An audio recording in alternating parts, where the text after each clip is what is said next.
Billie, what a treat to finally have your deliciousness on our podcast. Welcome to the Oh, podcast. thank you so much. Such a pleasure to be here. I have So known Billie lovely. for a number of years now. I don't even know how many, to be honest with you. Do you have I'm any gonna idea? say I'm gonna say 3 years. Okay. Oh my gosh, First it had a feels it reading with feels you. longer. Actually, a Reiki healing. Ah, Yeah. wow. She's one of my favorite people on this earth. A conversation with Billie always just literally, as I said in the intro, just leaves me feeling like I've had the warmest hug. And she's someone that I deeply respect and admire because I have seen her. I feel like it's longer than 3 years because throughout that time when we've worked together, you have, yes, evolved so much, but my gosh, have you been challenged in that evolving, often by my annoying questions Yeah, and I was about to put that in. Thank you, Kirsten.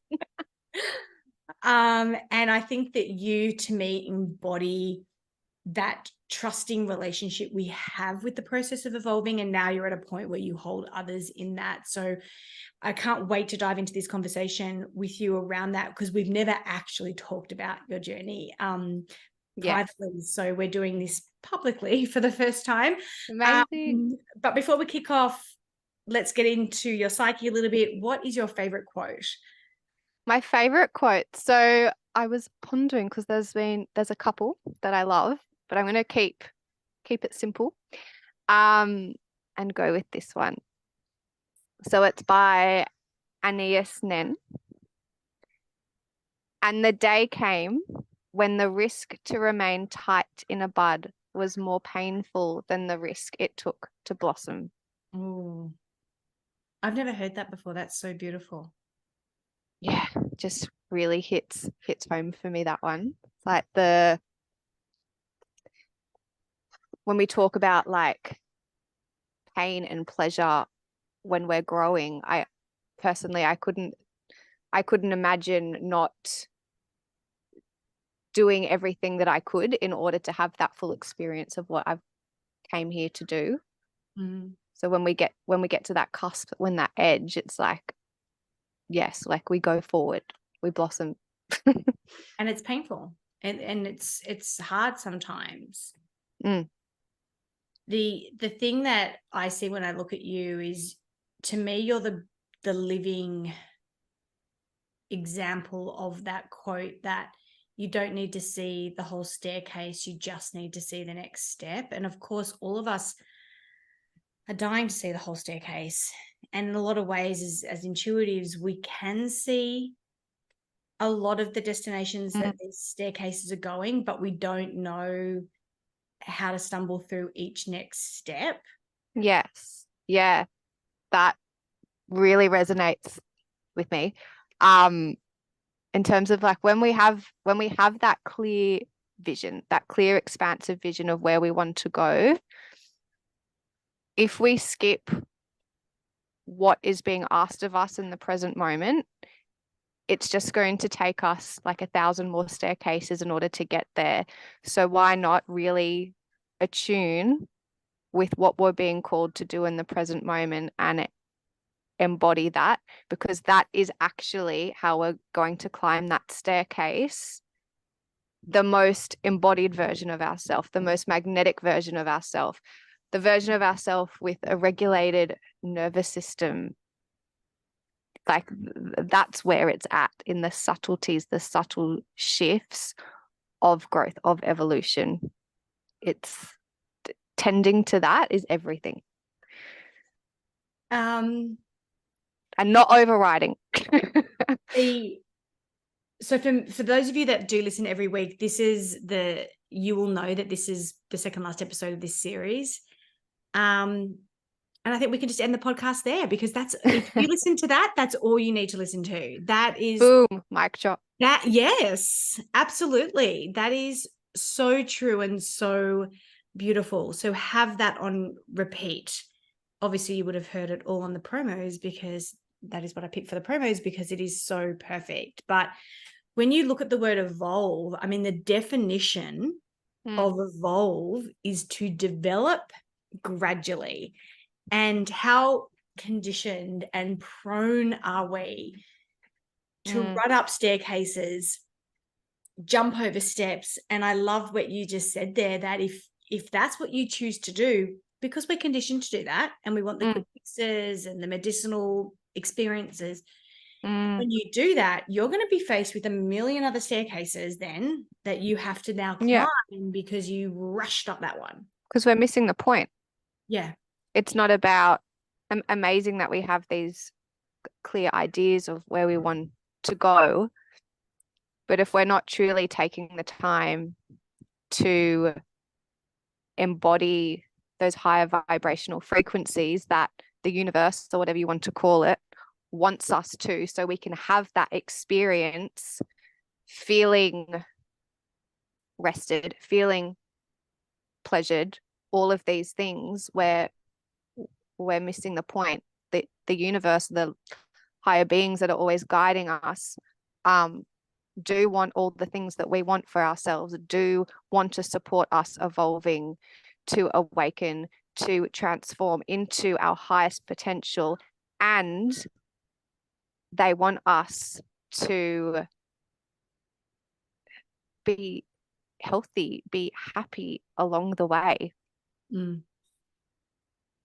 For sure. And we can't be Not that. rush. I mean, have you guys ever run upstairs? I'm not feeling my happiest and healthiest when I'm running upstairs, let me tell you. No.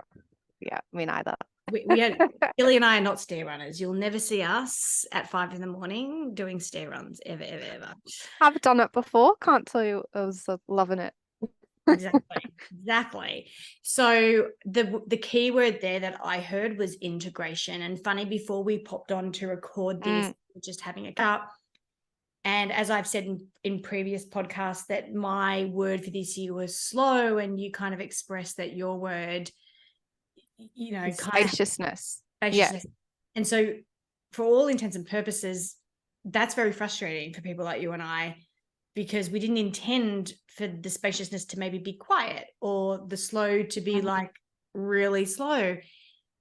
But what that gives is the opportunity for integration for all the steps that we have climbed, so it can integrate. And I honestly believe, I don't know if you think this with the work that you do with clients, that ingredient, if you miss that out, you can never get anywhere without the integration. Like, it's the one ingredient that you can't miss. Yeah, because you can't keep climbing those steps if you're fried. Like, and it's in the subtleties, like the very, very subtle shifts in behavior. And maybe it's a big shift, and whatever that medicine is, that wisdom is, slowness, spaciousness. Like, if you keep getting the same wisdom over and over again, like, we really need to listen to that and embody that. And then so organically and naturally, these opportunities, what we want will happen. Yeah, it will happen, but it takes time, because integration takes time. And the embodiment of those high vibrational frequencies, when we look at everything as energy, if we take all the stories and everything out of it, and we place our focus on tending to the inner realm of peace, of love, of joy, we naturally, and the more spaciousness and slower almost we can go to embody that, be the embodiment of those frequencies in our life, our energetic makeup completely shifts. So then naturally the things that maybe we've been losing sleep over or desperately want, they have no option but to meet us. It's not possible for it to not. And I just want to caveat that, like, we are students, we are not masters. So all year, slow has challenged me and I haven't liked it. And I'm sure spaciousness has thrown that up for you. So we get it, that you don't want that integration time. We don't want it either. We want to be on the next step. Want now. Yeah. So don't think that we've got this down. We do not. We're with you. Yeah. We don't know. We try hard to integrate as well, because it's the hardest ingredient, which is why people don't do it, I think. Yeah. It's been a big one. It's been a big year all round. Yes. We all just need a nice swim in the beach and a chill out. Yeah. A reset before we go ahead. So the process of evolving itself is really, really innate. It's really personal. It's really intimate and continuous. So this evolving never stops, and we're obviously committed to that. But I'd love for you, just for people to get to know you a little bit better, and for me to get to know this different dynamic of you, to share your personal story of how you have evolved, recently along your timeline to get to the point now where you're holding others in this process. Yeah, for sure. Would love to. Well, I'll start off by saying really what I do now, being in this space and what I feel so passionate to do really just kicked off for me like a year ago. 10 years ago, I was had completely different desires for where I wanted to be in my life, like what I was doing career.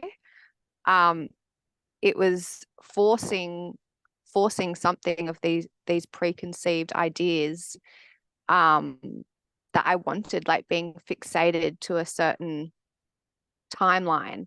And I'm so glad that all those things never worked out. And the things that I desperately wanted never worked out. And I couldn't understand why. 10 years ago, I was building myself up the ladder in the alcohol industry, right? That was it. That's what I wanted to do with my life. This particular company, I really, really wanted to work for, and I would get knocked back, and then I would go work somewhere else and climb up the ladder there. So I could be like, oh, look at the resume now, blah, blah, blah. Apply for all these jobs that I was kind of overqualified for and still get knocked back. And I just didn't get it.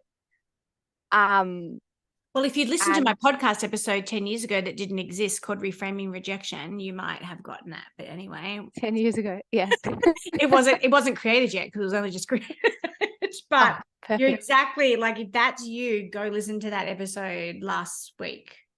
This week on Monday, go listen to that episode, like Reframing Rejection, because you were getting like that. I was getting that, and I didn't understand that. And so I was feeding even more into the victim mentality. Why is this happening to me? This is what I want. Little did I know of what I would be doing 10 years later, which like I can 100% say to you with absolute conviction, this is my truth, what I am doing now. And the Billie 10 years ago, what I was coming back to vibrational frequencies, what I was vibrating was very, very low. I was partying all the time, self-sabotaging, staying out as late as possible because I didn't want to come home to be with myself, like really feeding into a lot of anxiety and depression, and even being addicted to that loop because that was familiar to me. And so because I was treating myself that way, of course, what did I experience? What got mirrored back to me? Those exact experiences, experiencing abandonment, experiencing people to do, and reflecting on that now, like I'm sure for a lot of us that have taken a chance on that niggle, that truth that we know in our deepest of hearts, like it's all worth it.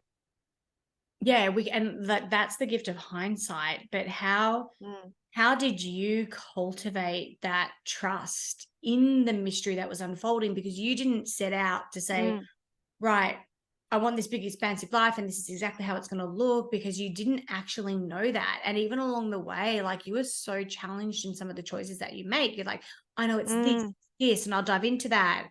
And like in guidance, and I heard you, I'm like, no, do not go down that road. So how did you, I think that yes, integration, but also you have to have trust in the mystery as it really pouring my attention and focus into the very next step in front of me, not bypassing, not overriding it. And that was tedious too. Like, talk about discomfort. Like, when I want to be off and doing these things and I'm like, no, just gonna sit here and do that. Like, that's tedious, you know? Tending to the very next thing. That's how I've done it. And because there's mystery what may be behind that sometimes, but I know that this is the very next step. By embodying what I'm being called to do in that next step, naturally, then the next thing opens, and then the bigger picture just expands. And circling back personally, that's how I've evolved to what I'm doing now, because 10 years ago, me, who wanted to have everything figured out then, this version of me now couldn't exist. No way. If I was, no. And so the medicine is in the present moment. We hear this a lot, I know, but it really is. What is the very next thing? And I think that stops people from doing anything, because I hear a lot from clients, I'm not sure if you hear this too, that they do really want to know that their big vision or big picture is the correct one, because I'm not going to take all the little steps, the very next steps, if I don't know that the destination is the right one for me. And like, having worked with you, you know, you were quite certain on, no, this is the big picture. I know it. And I was like, well, it's not, but yeah, okay. And it was some really challenging. How are we still friends? Because we've had some really challenging conversations. I know how I'm on this podcast bewilders me. But speaking into that, I have done so many things in my life, conversations, said, like, jobs, all of this, that 100% not for me. But in that very moment, I needed to listen to that niggle, because there was something there for me. It may have not been that big thing, but there's something there for me.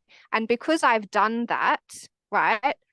So speaking exactly with this, because I have done that, I am one step closer to the most truly aligned, expansive career, relationship, whatever that is, because I've done the things that I didn't want to do, because I'm so clear that I don't want to do that again. Yep, ticked that off. But hey, learned a lesson from that there. And thank God I've done that, because that thing, that most expansive, most soul aligned thing, I know I'm taking all that with me there. Like, that's our past evolution. That's our tapestry of our life. That's got us to this point there.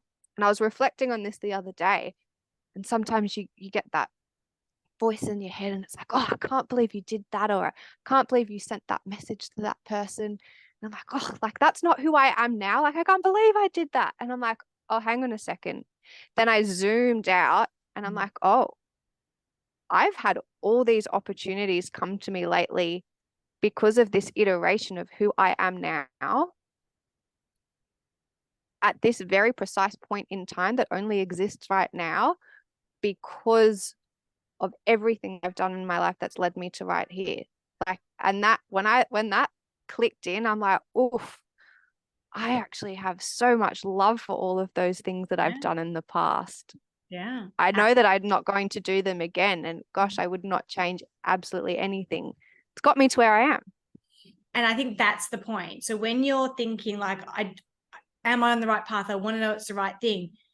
Yes, like, you can't make a mistake, because if you go and in a relationship with that person, or you accept that job, or you study that thing, and it isn't the thing that you end up doing or being with, it was such an important chapter. It was such an important step that you needed to get to the next thing. So there are no wrong decisions. Because it's all part of and that. if we don't listen to that, if we ignore that when clearly there's something that wants to be explored, it'll just keep popping up again. Absolutely. It will just come up in a different form. Yeah. And so I think that's what I admire about you, even though, like, I would be like, no. that's not it. You're still like, I have to explore something here, and you went for it, sometimes despite me, which is fair enough. But I felt, I could be wrong, but that's what I felt. But it was important. Like, it was so important. And so in perfect order, you probably came to someone like me out of intuitively because I was going to provocate you. So you could get that rebellious bit out and go, well, no, that's wrong, I'm doing it anyway. So you can explore that to get to the point where you realized for yourself why it wasn't maybe quite right to get to the next thing. Yeah. I actually think that this is my belief, that we get to our most expansive experiences sooner when we are willing to explore all the niggles. Yeah. Being open to what may be there for us and not attached to that being the thing. Yeah. Yeah, I'm like a huge believer in the adventure and the exploration of all of the things. Like, they're there for a reason, you know. So tell us where you've landed now, what you do now, who you are now, and then ultimately how we can connect, contact, and work with you. Yeah, for sure. So as I've touched on briefly, I'm a big passionate advocate for all things energy, mindset, subconscious repatterning. So in essence, I'm a facilitator of embodied healing, embodying that to go to the next steps. And I work online, and I also work out of my studio at the Habitat in the industrial estate. So to find me, In Byron Bay, by the way, Billie is in Byron Bay. Yes. Yeah. Yes. Sorry, I forget that you're not here. Yeah, I know. Yeah, you can find me on Instagram. So that's my name, Billie Schwamberg. And all those links will be in the show notes, but you may have seen where Billie lives featured in a lot of Light Path Collective stuff, because Billie lives in one of our favorite guests. You have to say that. One of the most beautiful locations, I think, in the world. It's such a special place. So if you're ever up in Byron Way and you're looking for the most magical stay, then Byron View Farm, I can highly recommend. And I did a massive photo shoot there. So it's the backdrop to a lot of the Light Path Collective's website and promo material as well. Such a special day. Yeah. It was so beautiful. I just love it up there. Thank you so much for sharing with us and cracking open. Thank you for having me. Of course. Thank you for having me. I could talk to you like endlessly about all things. If you've got any questions for Billie, like, please jump over to the Facebook group, because she'd be happy to answer them, pass them on, and she can answer them as well, in terms of trusting that process of evolving. And even when it feels dark and murky and confusing and frustrating, because we've all been there. And it's just a reminder that we're all always evolving, and no one has a map. No one came with a map, guys. May I share just a little extra something? I'd love you to. In the times when we're second guessing ourselves and doubting, and we're in that real big chunky liminal space in between where we know we're headed and where we aren't going, I found it such a beautiful practice to go somewhere special with your journal and a pen and write down like everything that you have done in the past 12 months. Not focusing on what you haven't done and what you want. What have you done? The actual facts of the past 12 months. And that's just a whole deepening of trusting in the mystery, because you have the proof right there. Oh, love that. There you go. The perfect tool to end on how to trust this process of evolving and expanding. Billie, thank you. Thank you so much. Bye.